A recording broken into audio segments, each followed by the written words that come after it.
allergic to the cold. Cold urticaria. Urticaria means hives, although some people have it worse than others. So some people have to carry around an EpiPen in case they go into anaphylaxis, and other people just have to wait it out. I get hives, itching, and pain when I'm exposed to the cold. And when I eat cold or frozen foods, I end up coughing a lot. Like, this lasts hours. I'm able to wait out the symptoms. I've never been to the hospital because of this. I've never needed medications because of this. For me, this is not an immediate exposure to the cold. It's more like 2 to 5 minutes of exposure if my skin is directly touching something cold or frozen.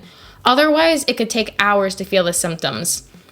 Think ice skating, sledding, or snowboarding. You're typically wearing a winter coat, snow pants, mittens, a hat, and winter socks. My hands and feet tend to not stay the warmest, so that's where I usually have symptoms. The first time I remember having symptoms was when my parents put me in ice skating lessons when I was in elementary school. After each lesson, my father would have to take my skates off because I just couldn't because I was in so much pain.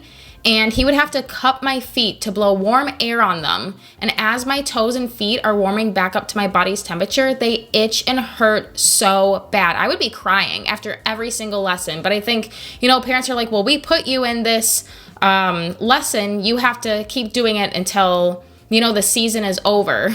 I saw an allergist last year and got a diagnosis, but the allergist never went over how eating cold and frozen foods could cause symptoms. I remember eating a lot of ice cream and popsicles as a child, and I don't ever remember having symptoms back then. Not from that, but I do know that symptoms can get worse as people age. Those of you who have seen a lot of my older videos know that I was making a lot of smoothie bowl videos. I was eating smoothie bowls every single day for about 2 months, and I just thought all the coughing was from asthma. It was an asthma attack because I also have asthma. And then I noticed, well, I'm only coughing every time I eat something cold, so this is odd. I should try just not eating anything cold for 1 day. And then the next day I didn't have anything cold, and I'm like, oh my gosh, I feel so much better. Shoot, I can't make those videos anymore. But, I feel better, so, that's the point, right? And I've been doing the best I can to not use my fridge as well. Although if I get lazy and I buy juice, I'll buy it and then I'll just try to leave it out before I start drinking it so I don't have any symptoms. The only treatments I know of are cold exposure therapy and taking an antihistamine.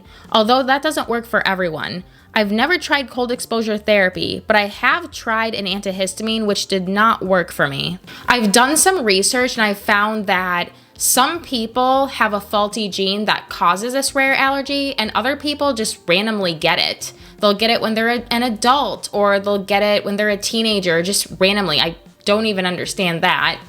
Since I've grown up with this allergy, I feel like I've somewhat gotten used to it, although I do live in a cold climate, so it's kind of hard to avoid the cold all the time, especially if there was one time where I parked at Target and I was like 50 feet away from my car. I was coming back out, wind chill was horrible, and I'm like maybe 5 or 10 feet away from my car and my legs hurt and itch so bad, and I'm thinking, I can't just stop here. I have to keep walking to my car because I need to get there. I can't just turn around and go back into Target. So it's things like that where I wasn't wearing the right thickness of pants, and then it got my legs and it didn't get my fingers or my toes though.